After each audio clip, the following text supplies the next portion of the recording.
So she'll be staying here and she'll be speaking about the business ideas she has about this region tomorrow at the conference.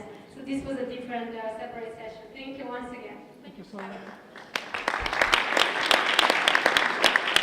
So now I would like to invite Mr. Naumovski, who is a board member, an honorary board member of Macedonia 2025, Vice President and General Director of the Moscow Representative Office of Pinros Gold Corporation for Russia, and a very experienced global professional. I don't know how this goes back.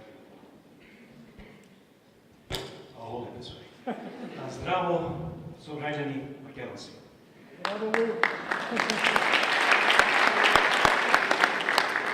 I think Sonia is a very difficult act to follow.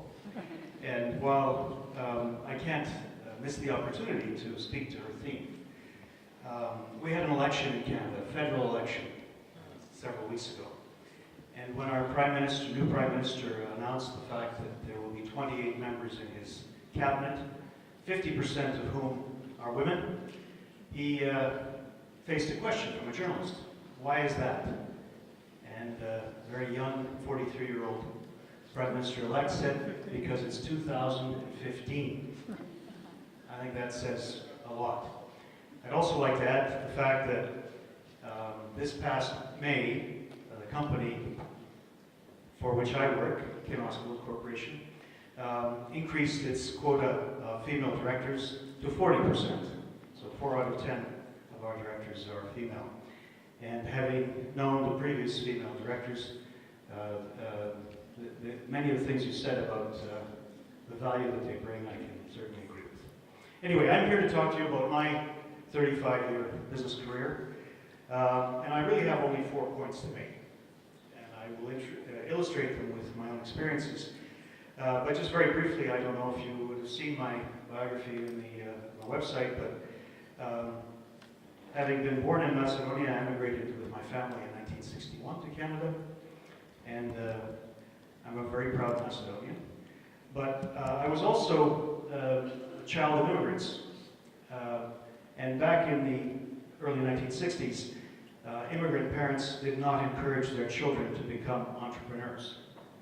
I was encouraged, first of all, I was the first person in my family ever to attend university, and I was encouraged to study. When I wanted to play ice hockey, my father told me, "Jasno te donesu po Canada da vidiš ovče."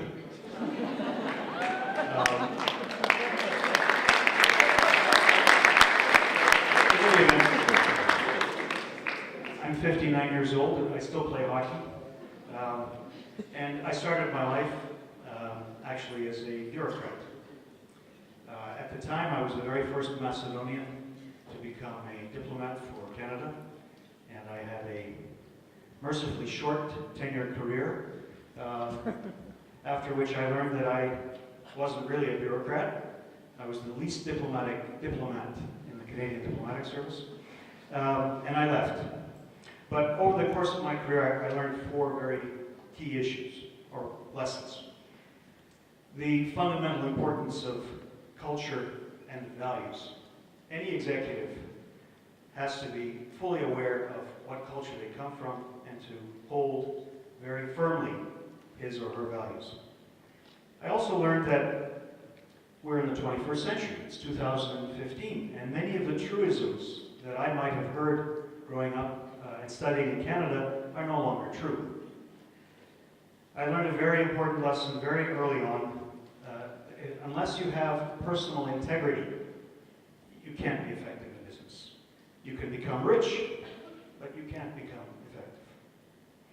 And finally, I also learned that these values that you have in yourself are values that you need to propagate in your employees, in your counterparties. So, getting back to culture and values.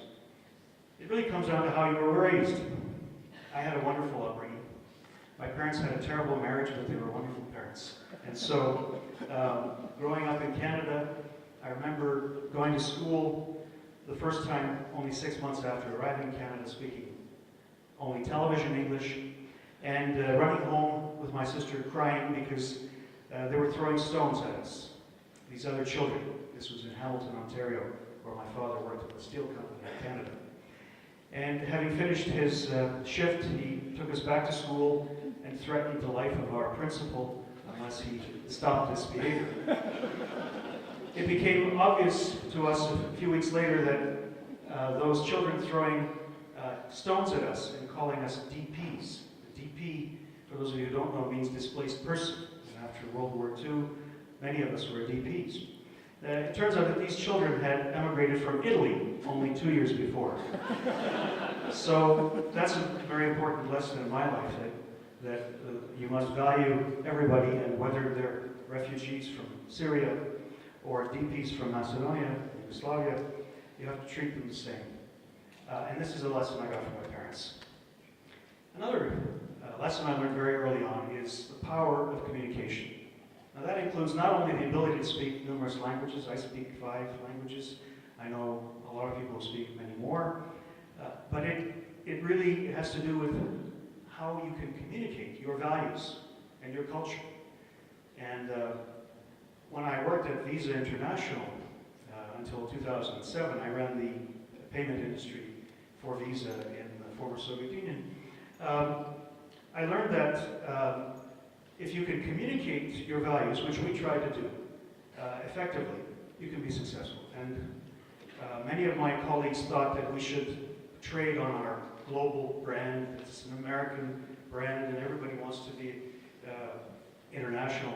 And I had a different idea. My idea was to make Visa the most international domestic payment system. And the Russian clients and the banks that we had really understood that well. You have to really be believable. When you communicate your values in any language, you have to be convincing and believable. Never overpromise. That's a very important lesson that I've learned and I've seen over my 33 years working in Russia. Many larger companies than the ones I've worked for who came and overpromised and who left. 5 years later, different management, they came, they overpromised, and they left. And it happened quite a bit. Later on, I'll tell you about Kinross Gold Corporation, tomorrow in fact, about our experience in Russia. We're not the largest mining company in the world, but we are the only international mining company to have succeeded in Russia ever. My second point, the realities of the 21st century labor market. I told you that I started off as a bureaucrat, and I thought I would be a bureaucrat until I became deputy minister. Well, thank God that never happened. But circumstances forced me to discover something that I never knew I had, and that is flexibility.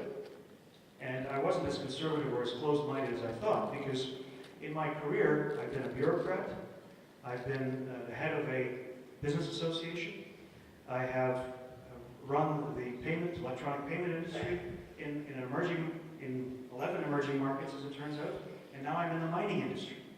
If somebody had asked me this as I was leaving university, I would have said they were crazy. But I had to react to circumstances. I had to show my versatility. I had to push down my apprehensions and my fears when I changed sectors. And I realized that I wasn't really that stupid, that I can learn about mining. I'm not a geologist or an engineer, but most intelligent people can learn enough about the industry they work in to succeed. The third point, and probably my key message, is personal integrity. You probably are aware of the plague of corruption. I won't say anything about corruption in Macedonia, but I know a little bit about corruption in Russia and the former Soviet Union. People say to me, well, how can you work? How can you be there so long? It's a corrupt place. Well, I learned very early on. It was in 1983, 1984. As a trade commissioner at the Canadian Embassy, I worked with a very small agricultural equipment manufacturer from the province of Saskatchewan. Is there anybody here who has heard of Saskatchewan? Probably not. Oh, there's a couple of people. I managed to help this company make what was for them a huge sale of a license to manufacture their proprietary equipment in the Soviet Union. And it saved the company, basically, and they exist to this day. So about 6 months after I left Russia, I was working in Atlanta, Georgia as a trade commissioner and consul, and the president of that company desperately wanted to talk to me. So I visited him in Regina as part of a trade show, and we were having dinner, and he slid an envelope across the table. He said, "I never got to thank you properly." There was a check for $35,000 in that envelope. I said, "What's this?" He said, "Well, you saved my company. I never paid you." I said, "That's not my job to take your money. My job is to help you." And I said, "If you really want to help me, write a letter to our deputy administrator. Tell him that I actually did what my job required me to do." And I don't know why I said no. At age 25, I could have used $35,000, but I said no. And here I am, 30 years later, very, very happy that I said no. And almost every week or month in Russia, there are offers, fewer offers now in the gold industry because our mines are in the far northeast of Russia, in Chukotka. They're 200 kilometers from any village, so it's hard for people to steal or to bribe us in any way. But in any event, I've encountered corruption. And when people ask me, how is it that you can survive? It's easy to survive. Just say no, and keep saying no, and then people will stop asking.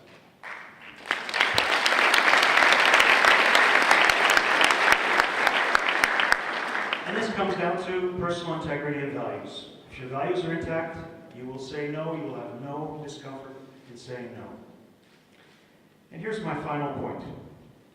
Question of your values and your integrity and how those are applied when dealing with colleagues, with subordinates, with recruiting new employees, and with any counterparties.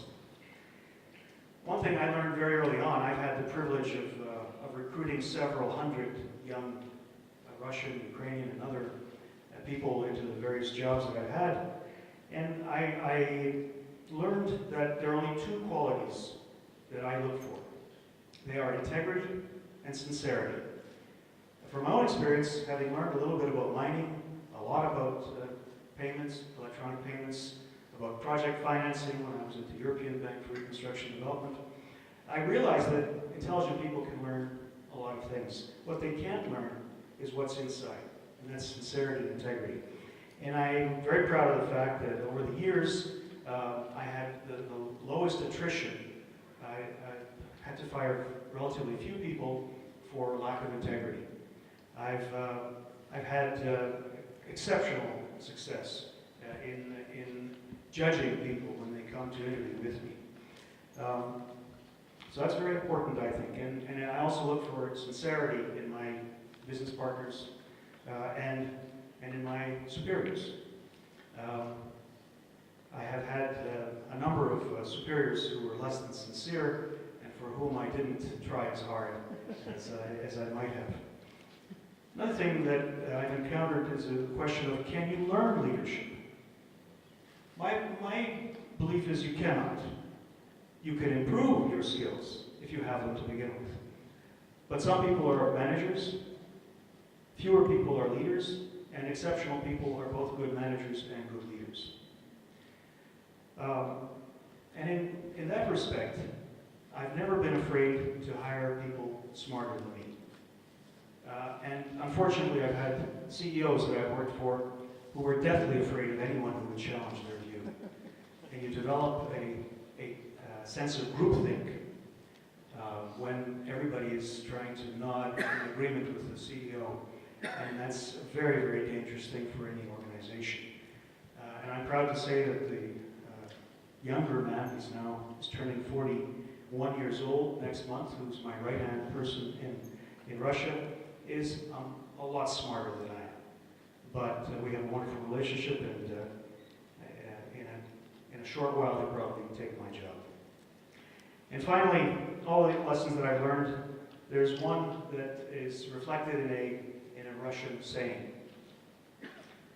Believe or trust, but verify.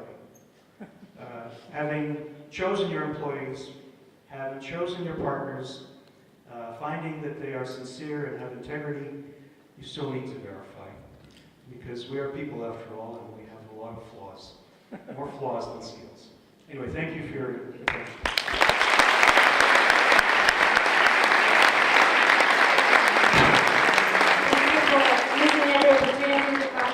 To share with our audience.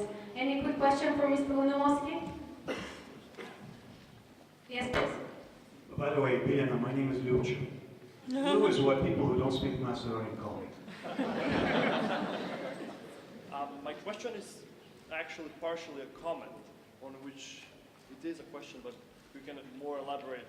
People keep on pushing for others to become leaders, but none of us keep on pushing to become a first follower.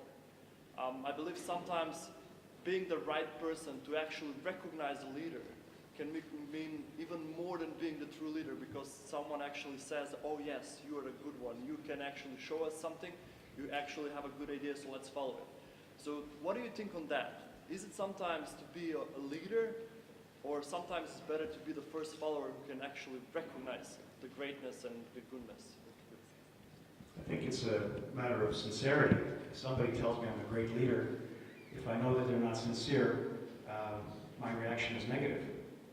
I want people who genuinely understand the common challenge that we have, that provide constructive criticism to my leadership proposals, and that's the best way to be a good follower. It's not to sit there and to agree with everything your leader does. It's not to patronize or to praise, but to question. And that's the only way that I can see a person being a good colleague. One thing I did in Russia, which I want to share with you, I've done, especially at Visa.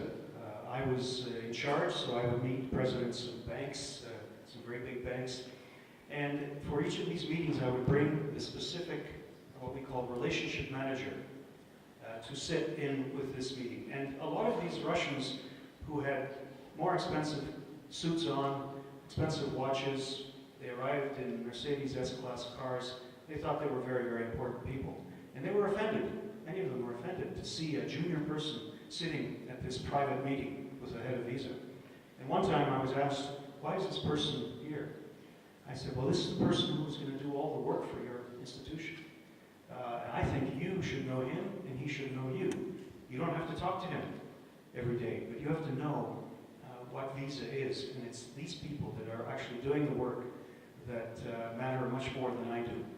And they will solve your problems before they ever have to come to me. So I think a colleague at any age level is what I'm looking for as a leader or as a manager, and not someone who reinforces my self-worth. I don't have any problem with that, frankly.